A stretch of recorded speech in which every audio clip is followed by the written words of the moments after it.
두 국가의 정상이 만나서 하나의 특정 산업에 대해서 집중적으로 이야기한다.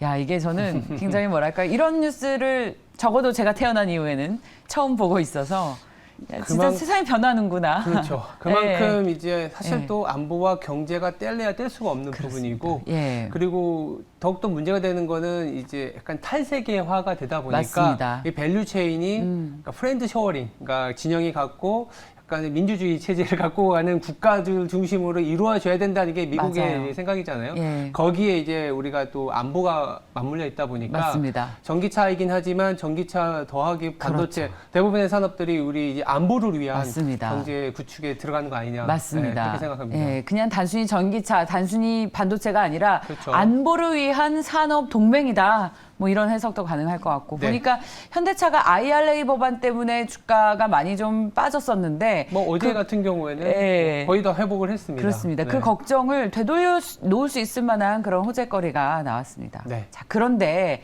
간밤에 보니까 경제 지표들이 상당히 좋게 나왔더라고요. 그렇죠. 이걸 그래서 웃어야 될지 울어야 될지. 주 초반에 제가 이제 말씀드렸던 게 나쁜 뉴스가 좋은 뉴스라는 얘기를 드려야 됐었는데 오늘 첫 번째 포인트는 좋은 뉴스가 나쁜 뉴스가 된 그런 네. 경향이라고 보시면 될 것 같습니다. 아시는 것처럼 8월 컨퍼런스 보드 소비자 신뢰 지수가 예상치보다 좋았고요. 그리고 이제 채용 공고, 7월에 데이터긴 하지만 채용 공고가 예상보다 좋게 나오면서 긴축의 강도가 여전히 강할 수밖에 없다라는 뉴스가 시장의 변동성을 자극했다라고 보시면 될 것 같은데요. 뭐 아시는 것처럼 어제 이제 두 명의 연준 총재이죠. 토마스 바킨 이제 리치몬드 총재는 2%의 물가까지 목표하고 있다. 그리고 리세션 즉 경기 침체가 오더라도 뭐 재앙적인 수준은 아니다. 그러니까 그걸 해석하기에 따라서는 이게 물가를 잡기 위해서 경기 침체도 불사하는 거 아니냐 이런 우려를 좀 다시 한번 불러일으켰던 하루였고요.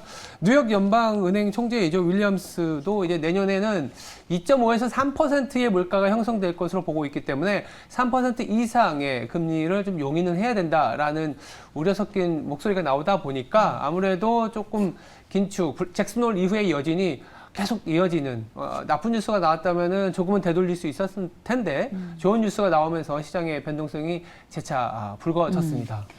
눈에 띄었던 게 소비자 신뢰 지수가 이제 100을 넘어서 네. 경기 확장 국면으로 진입한 숫자가 나왔고요. 그러니까 나쁘지가 않거든요. 네네. 근데 이 어떤 소비자 신뢰 지수의 회복이 사실 유가 하락에서 비롯됐다라는 분석이 많아요. 8월 달에 유가가 하락되다 보니까 그럴 수 있겠네요. 낙관론이 그래도 6개월 후에는 뭐 자동차라든지 가전제품, 휴가 계획에 대해서 조금은 개선된 모습을 보였는데 당장은 이제 긴축의 강도를 조금 더 불러일으켰다는 측면에서 그렇죠. 좋은 뉴스가 나쁜 뉴스가 돼버린 하루였습니다. 그리고 지금 일자리를 찾는 사람보다 빈 일자리가 더 많다라는 네. 뉴스도 상당히 고무적이었어요. 원래는 그렇죠. 상당히 원래는 그런 뉴스죠. 네, 근데 네. 사실 7월에 이 졸트라는 이 잡 오프닝 보고서가 나온 건데 7월 데이터입니다. 그래서 8월 5일에 나왔던 고용 보고서에 이미 좀 녹혀져 있었던 건 맞아요. 왜냐하면 8월에 고용 데이터가 시장 예상치를 상회하면서 주가가 이제 9월부터 좀 더 안 좋아지는 거 아니냐. 8월에 발표된 7월 보고서로 인해서 8월 주가 자체도 조금은 그때 나스닥이 큰 음봉을 보였었거든요.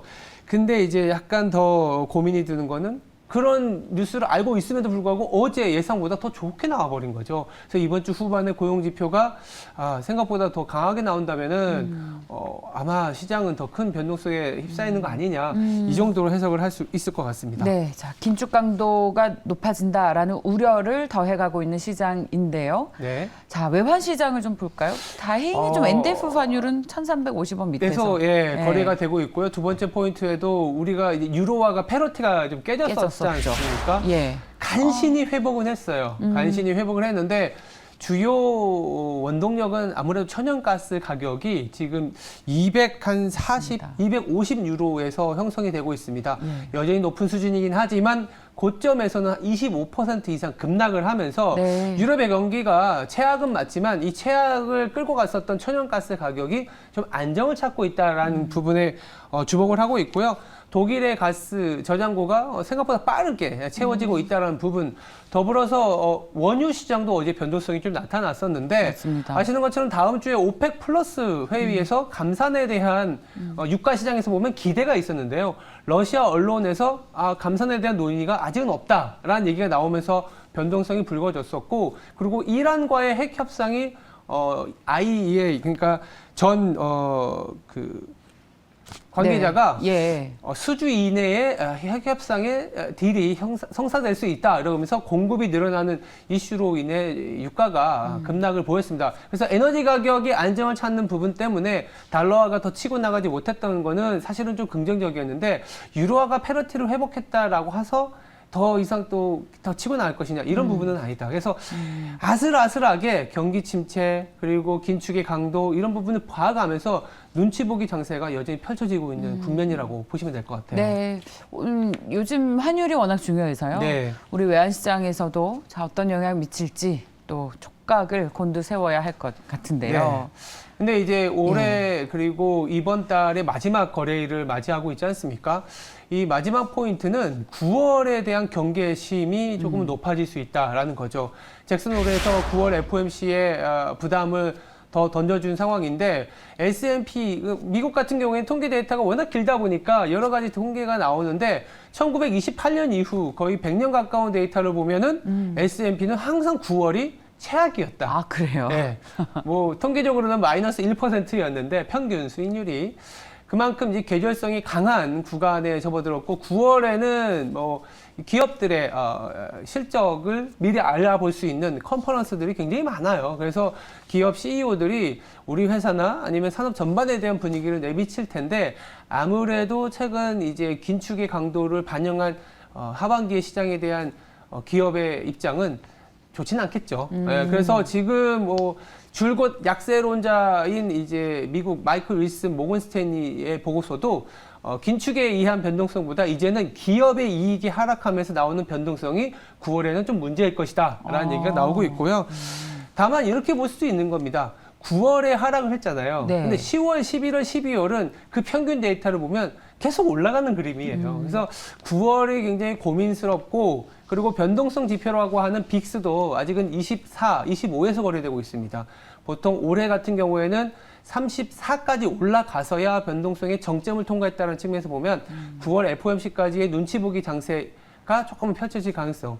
그래도 경기 침체가 아니라면, 만약 경기 침체라면 연준은 피봇을 하겠죠. 예. 경기 침체가 아니라면 10월, 11월, 11월에 이제 어떤 쇼핑 시즌, 연말에 대한 기대감은 아마 9월 이후에는 조금은 잡혀가지 않겠냐. 근데 지금은 조금은 시간이 남아있죠. 남아있다.